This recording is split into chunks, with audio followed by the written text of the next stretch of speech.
I had originally stopped the video for the car alarm, but I don't think the car alarm is going to go off. So I apologize for it ringing in the back. Now it's off. I apologize for it ringing in the background, but last night, due to a lack of video topics, yesterday was a very slow news Sunday. No real stories. Nobody really made videos on YouTube to sort of do video responses to. I just sort of came up with who I think is going to be added into the WWE Hall of Fame this year. Looking forward to seeing who the main eventer is going to be. Of course, last year the main eventer of the WWE Hall of Fame ended up being Kevin Nash. But I think everybody knew that the main guy going in was the Macho Man Randy Savage. But WWE didn't want to have the main eventer be a guy that had passed away. And it's sad, that I think that, when Savage died, they were starting to put the pieces together of rebuilding a relationship between Savage and the WWE. He did the commercial at Comic-Con for the wrestling figures for his new figure that was going to come out. He had been put into the WWE Superstars video game, which is a lot like NFL Blitz, but only with a wrestling ring in the middle of it. I guess the game didn't really get over that well because we've never seen it come out again. But it got people talking, and I got someone who asked me a question about, is 2015 going to be the year that Chris Benoit finally goes into the WWE Hall of Fame? And easily, I stand behind my answer, and I think it's bizarre that this is a question that people continue to ask, but there's no way in the world that Chris Benoit will be added to this WWE Hall of Fame, whether if you think it's a real accomplishment, whether if you think it's a fake accomplishment in order to sell tickets and fill up an arena the night before WrestleMania and take a little bit more money from those wrestling fans that are out there. And I guess that's not on USA anymore, so I guess they don't get that, sort of TV special bonus money, but it is added content onto the WWE Network, so they're able to sort of put it out there as another reason to have the WWE Network for the month of April. But then again, if you're not going to have the April month of the WWE Network with WrestleMania being on there for only $10, you're not going to get the WWE Network for the WWE Hall of Fame. You're just cheap, is what it comes down to. But honestly, when it comes down to it, the question that you have to ask yourself, and the question that I asked myself when I got this, when you think of the name Chris Benoit, honestly, what is the first thing that you think of? Honestly, the first thing I think of is this guy killed his family. He's a murderer. There's no doubt about it. That's the first thing I think about it. And then I start to wrestle with it in my mind about how good of a wrestler this guy was. Definitely in that, that 1990 to the early 2000s. I know that, after WrestleMania 20, he got his run with the championship. And then it was like WWE did everything they could do, much like they did with Rey Mysterio, to sort of let everybody know Chris Benoit is a mid-card wrestler. He is very good, but, we like big guys. Probably the same thing that they would have done with Daniel Bryan. If Daniel Bryan would have been continually healthy, he would have got to that point at SummerSlam where he would have lost the title to Brock Lesnar.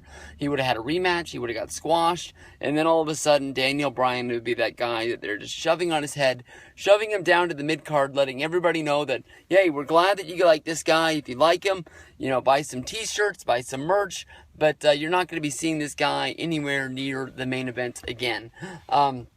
But Chris Benoit, definitely when you think about it, this guy was a member of the Four Horsemen. This guy, he was a WCW World Heavyweight Champion, even though he won it on the same day that he quit the company, and then sort of led the change with the Radicals coming to the WWE. And I know that the Radicals was supposed to be a bigger group of people. And it was, Shane Douglas, Conan, or other guys that were rumored to be making this jump of leaving WCW.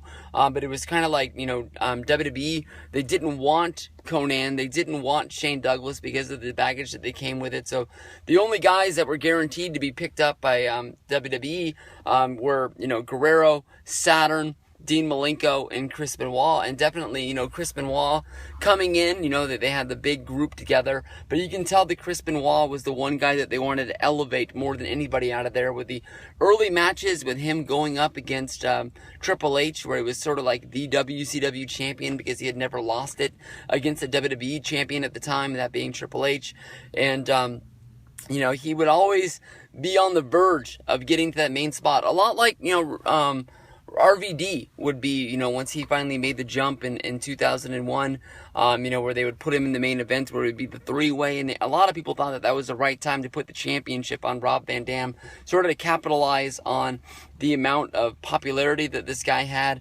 and, sort of throwing a wrench into what we've gotten used to as the WWE.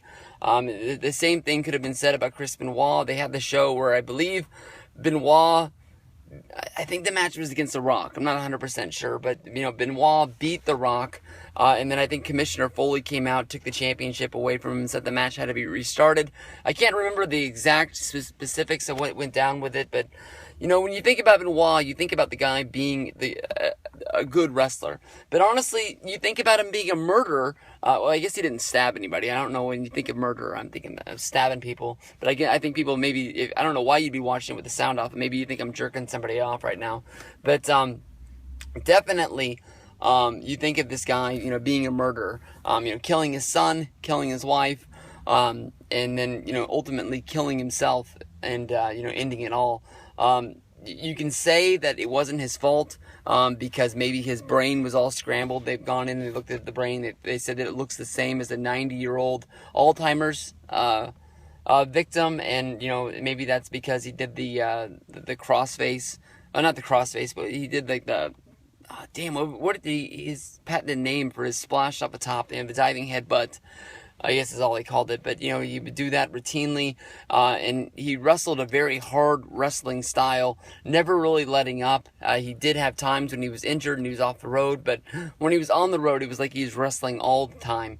And, that took its toll on him. And, there's the lawsuit with the previous past wrestlers of WWF suing Vince McMahon, saying that basically they didn't know about concussions at the time. So maybe he didn't know, and there's some wrestlers that were close to him that have told stories about what it was like to travel with him, like MVP and Chavo Guerrero. Some people, saw warning signs in Chris, but didn't really say anything, thinking that he was going to be able to hold it together, and there was no way that something like this would happen. But it is probably one of the biggest casualties in professional wrestling. It definitely changed the WWF by making them come forward with the what is known now as the wellness policy, you can think of that as a joke, if you'd like. Some people do. Hornswoggle was the first guy to actually fail a wellness test within 2 years. The last one wasn't even a wrestler either. That was Ricardo Rodriguez, who was an announcer / manager. And I don't know, man. I don't think there's a chance Chris Benoit ever gets to that Hall of Fame. The guy's a murderer. That's all it is. It's bad PR. For WWE, I can see, when WWE put Pete Rose into the WWE Hall of Fame at WrestleMania 20, that was a chance to get, recognition. That was a way to get publicity in the press of basically saying that Pete Rose is not allowed into the Major League Baseball Hall of Fame, even though he is the all-time hits leader, even though he is one of the greatest baseball players, greatest, baseball minds. And that was kind of what it was, is that they weren't going to have any prejudices against, what people did. I don't even know 100% if Lawrence Taylor will ever get into the Hall of Fame because of what he did. And what he did was I think, I'm not 100% sure, but I know that he went down for rape charges because he bought a prostitute, and the prostitute ended up being underage. I don't think it's ever been proven that Lawrence Taylor asked for an underage prostitute, but still, statutory rapes claims against somebody is probably another reason that it's bad publicity for WWE to put this guy into the Hall of Fame. And he main evented a WrestleMania, and he lived up to building up a feud against Bam Bam Bigelow that at the time was huge. So all in all, Lawrence Taylor probably never in the Hall of Fame. Chris Benoit never in the Hall of Fame as well.